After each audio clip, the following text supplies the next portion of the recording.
नमस्कार, मैं अंजलि मिश्रा और स्वागत है आपका हमारे चैनल में। एक तरफ 5 राज्यों में विधानसभा चुनाव होने वाले हैं और ऐसे में जो राजनीति पारा है वो इस वक्त काफी हाई चढ़ा हुआ है। लगातार एक दूसरे के ऊपर बयानबाजी की जा रही है, लगातार एक दूसरे के ऊपर टिप्पणी की जा रही है, लेकिन टिप्पणी करने की हद क्या है? टिप्पणी बनाने की या किसी के ऊपर तंज कसने के लिए गरिमा की कौन सी लाइन है जो ये डिफाइन करती है कि इसके आगे आपको नहीं बढ़ना है? क्योंकि उन सभी लाइन को अब अखिलेश यादव जो कि समाजवादी पार्टी के अध्यक्ष है उन्होंने क्रॉस कर दिया है, क्योंकि कहीं ना कहीं योगी आदित्यनाथ पर उन्होंने एक ऐसी टिप्पणी की है जिससे सिर्फ योगी आदित्यनाथ ही नहीं बल्कि हमारे देश भारत के कई तबके के जो लोग हैं वो इस बयान से काफी ज्यादा अब अफेक्ट होने वाले हैं। जी हाँ, आपको बता दें कि उन्होंने एक काफी बड़ा और आपत्तिजनक बयान किया है योगी आदित्यनाथ पर। उन्होंने कहा है कि जो लोग लुंगी पहनते हैं, यानी जो लोग धोती या लुंगी पहनते हैं, उन लोगों के पास उन्हें कुछ नहीं पता होता है। उन्हें कुछ ये नहीं पता होता है कि चुनाव कैसे लड़ा जाता है, उन्हें ये नहीं पता होता है कि सरकार कैसे चलाया जाता है।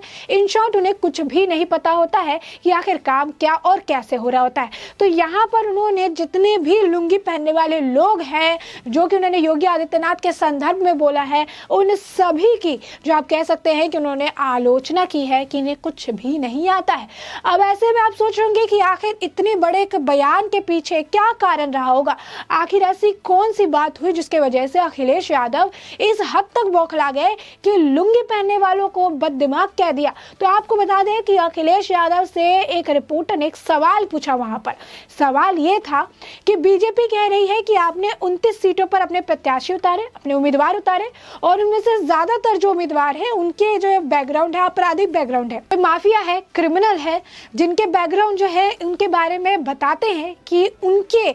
जो व्यक्तित्व है वो क्या है। यहाँ पर आपको बता दें कैराना से लेकर मुजफ्फराबाद से लेकर हर जगह पर जो उन्हें प्रत्याशी उतारे हैं कहीं ना कहीं उनके जो बैकग्राउंड है वो क्रिमिनल बैकग्राउंड, और इसे लेकर हाईकोर्ट में याचिका भी डाली हुई है जिस पर इस पर संज्ञान लेने की बात कही जा रही है। तो यही सवाल जो है उनसे पूछा गया और इस सवाल को सुनकर जैसे कहा जाता है कि सच हमेशा कड़वा होता है, और उसी कड़वाहट को अखिलेश यादव झेल नहीं पाए, क्योंकि टिकट तो उन्होंने सभी माफियाओं को दिया है, क्रिमिनल्स को दिया है, आपराधिक बैकग्राउंड वाले को दिया है, जिनको समाजवादी पार्टी जो है शुरुआत से जब इनकी सरकार थी तब भी, जब आज इनकी सरकार नहीं है तब भी संरक्षण देने का काम करते हैं। तो इसी सवाल से उनमें बौखलाहट दिखी, बौखलाहट इतनी कि उन्होंने साफ शब्दों में वहां पर योगी आदित्यनाथ के लिए कह दिया कि जो लोग लुंगी पहनते हैं वो कुछ भी नहीं जानते, उन्हें ना चुनाव के बारे में कुछ पता है, ना ही उन्हें सरकार कैसे चलती है इसके बारे में कुछ पता है। यानी यहाँ पर इन्होंने लुंगी पहनने वाले लोगों की इंसल्ट की, जो कि साफ तौर पर उनके व्यक्तित्व को दर्शाता है, साथ ही साथ उनकी सोच को दर्शाता है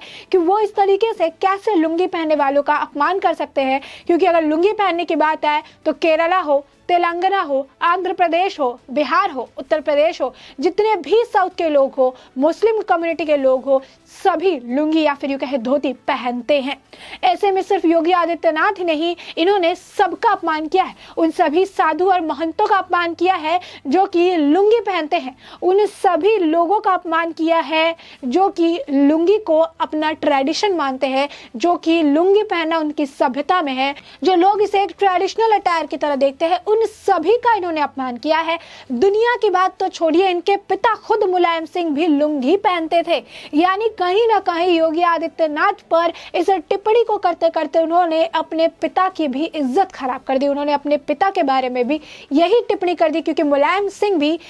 लुंगी पहनते हुए नजर आते हैं। ऐसे में इस लुंगी वाले बयान पर इस वक्त काफी ज्यादा बवाल मचता नजर आ रहा है, और साफ तौर पर इनकी ये टिप्पणी जो है काफी दुर्भाग्यपूर्ण, काफी आपत्तिजनक और काफी ज्यादा एक विवादित टिप्पणी है, जो कि उन्होंने देश के मुख्यमंत्री के ऊपर भले ही किया, लेकिन लुंगी शब्द जो है उन सभी के लिए मायने रखता है जो लोग आज के वक्त में या कभी अपने ट्रेडिशन जुड़े हुए जिन्होंने लुंगी पहना, जिसमें साउथ के लोग शादी हो या ओकेशन हर वक्त में उनके एक ट्रेडिशन ही होता है, वो लुंगी अटायर पहनते हैं। मुस्लिम जो है ज्यादातर लुंगी पहनना पसंद करते हैं, बहुत सारे तबके के लोग हैं जो लुंगी पहनते हैं, और ऐसे में लुंगी पहनने वालों को कुछ नहीं आता है, इसके ऊपर अब जवाब देना पड़ेगा। क्योंकि अगर लिटरेसी रेट की भी बात करें तो केरला नंबर 1 पर आता है। वहां के लोग भी लुंगी पहनते हैं, जिससे साफ तौर पर पता चलता है कि अखिलेश यादव से ज्यादा दिमागदार लोग वहां मौजूद है। वही अखिलेश यादव जिन्हें वर्चुअल मीटिंग का मतलब ही नहीं पता है, वही अखिलेश यादव जो कि ऑस्ट्रेलिया से पढ़कर आए हैं, लेकिन बेसिक इंग्लिश जो होती है उसके बारे में उसका मीनिंग जो है प्रॉपर उन्हें नहीं पता है। ये बात वो खुद सबके सामने कहते नजर आए थे कि वर्चुअल मीटिंग के बारे में कोई अंदाजा नहीं था कि आखिर वर्चुअल मीटिंग का सही मतलब क्या होता है।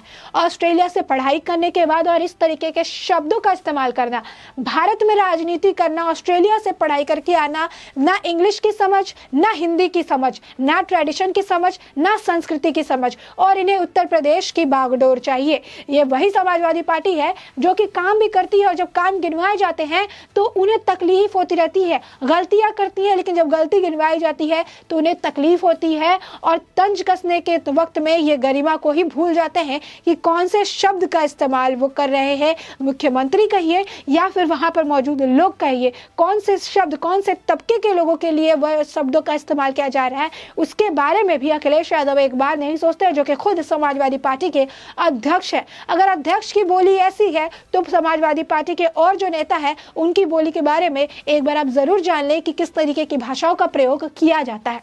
ऐसे में आपको बता दें कि उत्तर प्रदेश चुनाव जितने करीब आ रहे हैं, लगातार अपने सीटों पर प्रत्याशियों के नाम की घोषणा की जा रही है, उम्मीदवारों के नाम की घोषणा की जा रही है। 107 सीटों पर बीजेपी ने अपने प्रत्याशी, अपने उम्मीदवारों के नाम को घोषणा कर दी है, तो वही महज 29 सीट पर समाजवादी और आरएलडी ने मिलकर जो है सीटों पर प्रत्याशियों के नाम की घोषणा की है, जिसमें 50 से 55% मुस्लिम कैंडिडेट्स को इन्होंने खड़ा किया है। साथ ही साथ कई ऐसे कैंडिडेट्स खड़े किए गए हैं जिनके आपराधिक कई मतलब अधिकतर जो कैंडिडेट्स हैं वो, जिसमें नाहिद हसन का नाम शामिल है, जिन्हें 14 दिन की न्यायिक हिरासत में भेज दिया गया है। 40 से ज्यादा आपराधिक मामले दर्ज है पत्नी पुत्र सभी के ऊपर। किराना सभी उन्होंने ऐसे प्रत्याशियों को उतारा है जो कहीं ना कहीं हिंदू की पलायन के लिए जिम्मेदार है, जो लोग दंगों के लिए जिम्मेदार है, जिनके आपराधिक बैकग्राउंड है, कई सारे मामले उन पर चल रहे हैं, उन सभी लोगों को समाजवादी पार्टी की तरफ से टिकट दी गई है। और यही कारण है कि पहली सूची के बाद से लगातार जिस तरीके से समाजवादी पार्टी पर सवाल खड़े किए जा रहे हैं, बीजेपी के लोग हो या जनता हो, लगातार उन पर सवाल ठोकते नजर आ रही है। और यही कारण है कि अखिलेश यादव बौखला से गए हैं। उनकी पहली सूची जो निकली है उसके बाद ही उन पर इतने सवाल दागे गए हैं कि अब अखिलेश यादव अपनी दूसरी सूची, दूसरी उम्मीदवारों की लिस्ट निकालने से पहले भी अब डर रहे हैं। उन्हें ऐसा डर है कि अब दूसरी सूची में भी जिन लोगों का इन्होंने नाम रखा है कहीं इससे भी आक्रोश देखने के ना मिले। जाट समुदाय के लोगों ने तो मानिए इनको बहिष्कार ही कर दिया है। उन्होंने साफ तौर पर पहले गठबंधन के खिलाफ थे आरएलडी और समाजवादी पार्टी के, उसके बाद जिस तरीके से जाट डोमिनेंट एरिया में भी इन्होंने मुस्लिम प्रत्याशियों को उतारा है, उसे लेकर भी जो है जाट में काफी ज्यादा आक्रोश देखने के लिए मिल रहा था। अब आलम ऐसा है कि लोग हैं, सीट है, उम्मीदवारों के नाम फिक्स हो चुके हैं, लेकिन दूसरी सूची जारी करने से पहले 1000 बार सोचा जा रहा है, क्योंकि कहीं पहली सूची के बाद जिस तरीके से बवाल मच रहा है, दूसरी सूची के बाद भी और ज्यादा हंगामा ना होने लगे। और यही डर जो है समाजवादी पार्टी को नजर आ रहा है। यही चीज जो है समाजवादी पार्टी समझ गई है कि कहीं ना कहीं अब लोगों के सामने हम बेनकाब हो गए हैं। जिस तरीके से छापेमारी हुई, जिस तरीके से पैसे की बरामदी हुई, जिस तरीके से इनके काले कारनामे लोगों के सामने आते नजर आए, इन्हें साफ तौर पर जो है ये समझ आ चुका है कि अब चुनाव से पहले लोग हमारी असलियत समझ चुके हैं। और अब जिस तरीके से पहली सूची के बाद जो लोगों में आक्रोश है, ये आक्रोश और बढ़ने वाला है। और यही कारण है कि अखिलेश यादव के अंदर अब डर बैठ गया है, क्योंकि कहीं ना कहीं उत्तर प्रदेश विधानसभा चुनाव में जीत किसकी होगी और कहीं ना कहीं हवा किस तरफ बह रही है, इसका अंदेशा अब अखिलेश यादव को हो चुका है। और इसीलिए ये सवाल जो कि एक वाजिब सवाल था, ये सवाल जो इस वक्त जनता का सवाल है, ये सवाल जो लगातार बीजेपी के लोग उनसे पूछते नजर आ रहे हैं, ये सवाल जिसे लेकर कोर्ट में याचिका तक दायर की गई है, ये सवाल जो हर एक उत्तर प्रदेश की जो व्यक्ति है वो पूछ रहा है कि आखिर माफिया और क्रिमिनल्स को टिकट क्यों दिया गया, जबकि और भी ऐसे कैंडिडेट्स हैं जिनके बैकग्राउंड क्लियर है। उसी सवाल पर भड़कते नजर आए अखिलेश यादव, और उसी भड़काहट में, उसी बौखलाहट में कह सकते हैं कि उन्होंने ऐसा एक बयान दे दिया जिससे कई तबके के लोग जो है आहत अब महसूस करने वाले हैं, क्योंकि उन्होंने साफ तौर पर कह दिया कि जो लुंगी पहनते हैं उनसे कुछ ना पूछिए, उन्हें कुछ नहीं आता है और ना ही वो जानते हैं कि चुनाव क्या होता है, और ना ही उन्हें मालूम है कि सरकार कैसे चलाते हैं। और जिन्हें नहीं मालूम है वही आज 5 साल से सरकार चला रहे हैं, और अखिलेश यादव से बेहतर जमीन पर उन्होंने काम करके दिखाया भी है। अब ऐसे में इस बयान को लेकर आगे क्या कुछ बवाल मचता है, इस बयान को लेकर अब क्या कुछ टिप्पणी देखने के लिए मिलती है, क्योंकि यहाँ पर उन्होंने सभी का अपमान कर दिया है। चाहे वो साधु संत हो, महंत हो, जो सभी लुंगी पहनते हैं, साउथ साइड के जो भी लोग हो, केरला, तमिलनाडु, तेलंगाना, आंध्र प्रदेश, और खास करके जो लोगों को वो सपोर्ट करते नजर आते हैं, समर्थन देते नजर आते हैं, एक प्रॉपर कम्युनिटी के लोग जो है वो भी ऐसे लुंगी और धोती का उपयोग काफी ज्यादा करते नजर आते हैं। तो इस पर अब अखिलेश यादव क्या कुछ सफाई देते हैं, इस पर अखिलेश यादव अब क्या कुछ कहते नजर आते हैं, साथ ही साथ अब इस लुंगी के बयान पर उनसे कितने सवाल पूछे जाते हैं, ये तो आने वाले वक्त के साथ सभी लोग देख सकते हैं। लेकिन इसके साथ ही इस लुंगी वाले बयान पर आपकी भी जो राय हो, हमें कमेंट सेक्शन में कमेंट करके जरूर बताएं।